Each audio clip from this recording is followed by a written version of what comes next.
Hey guys, today we're going to be talking about how to write a program, right? So I've talked about this before, but today I'm going to give a specific example that is quite unusual, right? So if the program I'm making for this person, if you were to find it online with no context, you would be like, this is retarded.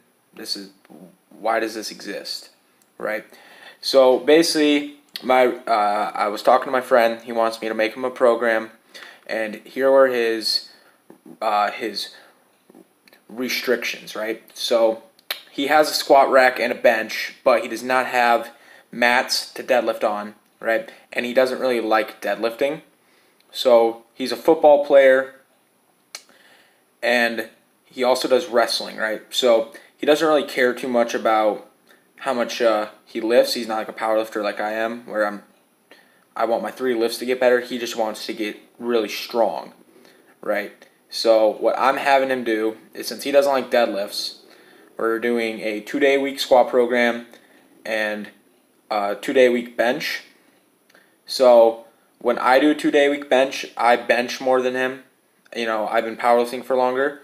So when I bench 2 days, it's maximum intensity with a good amount of assistance work at the end, right? What I'm going to have him do is heavy sets bench, not heavy, intense sets of bench, and then some lighter assistance work. And then after the cycle, we'll see if that was too hard for him or if it was too easy. And that's really how you go, right? So for the bench, what I like to do is Smolyev sets, which is 4 sets of 9 the first week. I think it's 5 sets of 7 the next week, 7 sets of 5 the third week, and 10 sets of 3 the fourth week, and then it's a 1-week deload.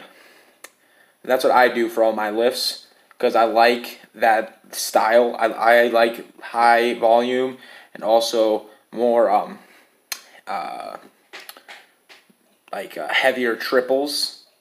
And then also we'll probably throw in a heavy 1 rep max at the end of the cycle to see what his 1 rep max is, right? So what he's missing out is, since he's only doing squats, right, he's missing out on a lot of upper back.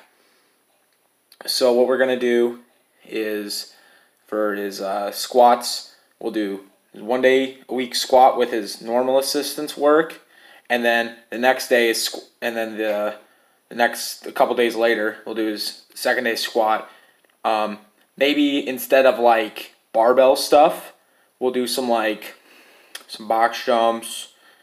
I don't know, maybe some light barbell stuff. It's really just touch and go right here because this, it's not a cookie cutter thing. You just got to feel it out and see how he feels after each week.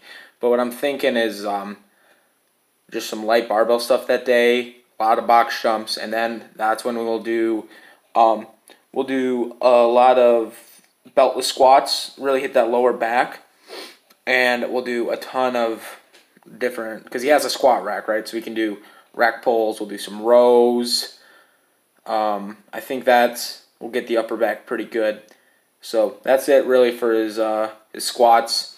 And, like I say, he does football and wrestling. So overhead press is nice, but like I said, I actually didn't say this earlier. He has a basement. The ceilings are too low to overhead press. And I don't feel like overhead press would be nearly as important as bench, because in football, bench is super important. In wrestling, bench is also pretty important because of how much pushing you're doing.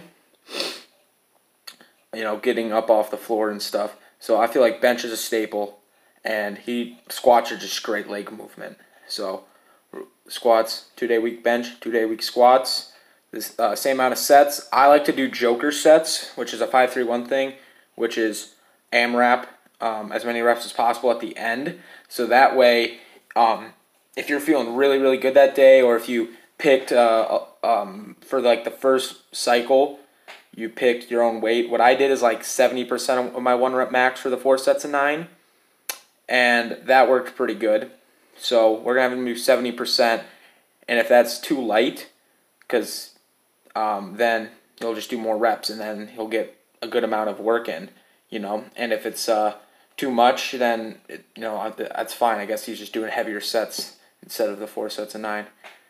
And after each cycle, move up 5 pounds. If that's too much, for him it's not, because he doesn't weightlift that much. But someone who's been doing it for a while, 5 pounds might be too much. Maybe just try to hit an extra rep. Try to hit extra 2 reps, something like that. If that's even too much, you could always cut down time in between sets. But I feel like you should always be able to get an extra rep after a 4-week cycle. Maybe you're just programming wrong at that point.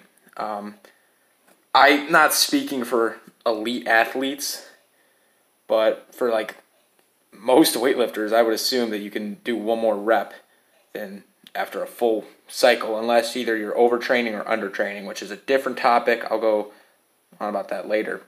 So the video is getting on about 6 minutes. This is where I usually end it. If you guys got any questions on programming, I am learning a lot about it, but I am not an expert, so take kind of what I say with a grain of salt. Just remember the basic rules. Always follow linear progression. And then if you can't follow linear progression, take a step back and then keep moving forward. Once you hit a hard point, you're going to have to take 1 step back to take 2 steps forward. Always make sure you got a good amount of volume and heavy work. And make sure you're not over or under training. I'll talk about that next video. So see you guys later. I hope you guys learned something. Peace out.